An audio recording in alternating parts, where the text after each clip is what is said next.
Не можеме да преговараме за нашата нуклеарна програма додека трае израелската агресија, изјави шефот на иранската дипломатија Абас Аракчи, кој по вчерашните разговори со шефовите на повеќе европски дипломати учествува во работата на средбата на Организацијата за исламска соработка во Истанбул.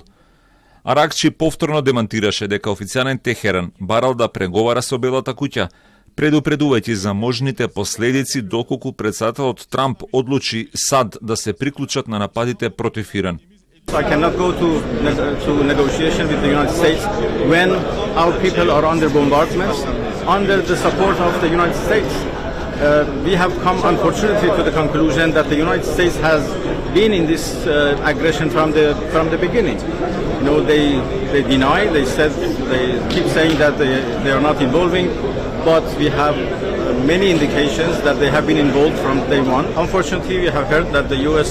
may join this aggression.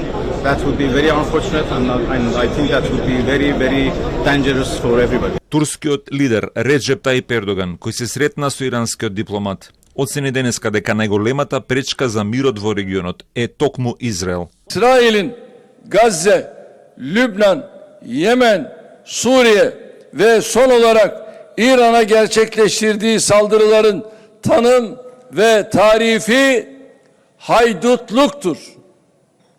İran'ın İsrail'in bu devlet terörü karşısında nefsi müdafaa çerçevesinde halkını savunmak amacıyla aldığı tedbirler gayet doğal, meşru, hukukidir.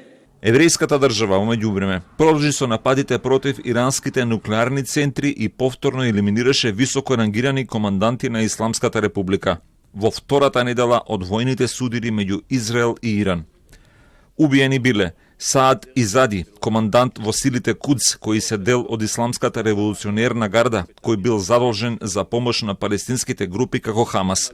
Тој бил елиминиран во својот дом во градот Ком. Бехнам Шахриари, лидер на единицата 190, бил убиен со дрон во својот автомобил додека се движел на автопат во западен Иран. חיסול משמעותי נוסף הלילה במערב איראן, חיסלנו את שערירי. שערירי היה מפקד יחידת העברות אמצעי הלחימה של כוח קוץ במשמרות המהפכה. תיעוד חיסולו משודר כעת על המסך. שערירי היה אמון על העברות אמצעי הלחימה מהמשטר האיראני לחיזבאללה ולשאר שלוחיו במזרח התיכון. Овие атентати, кои се продолжување на елиминациите на повеќе воени лидери на Иран уште во првиот ден од израелските напади, само дополнително укажуваат на ранливоста во иранските разузнавачки служби и степенот до кој тајната израелска служба Мосад се инфилтрирала во иранскиот безбедносен систем. Предупредувањето на поранешниот ирански председател Хасан Рухани до ајатолахот Хаменеи дека, цитирам, Мосад е поблиску до нас од нашите собствени уши, сега е релевантно како никогаш до сега. Иран возврати со нов бран напади со дронови проектили против Израел, но нема информации за поголема материјална штета. Израелските одбранбени сили го опишуваат како мал бараж кој во најголем дел бил уништен од противвоздушната одбрана. Дел од причините поради кои иранските ракетни напади се релативно слаби се затоа што израелските авиони ги таргетирале лансерите на проектили и според проценките на Тел Авив, досега се уништени повеќе од 50% од нив.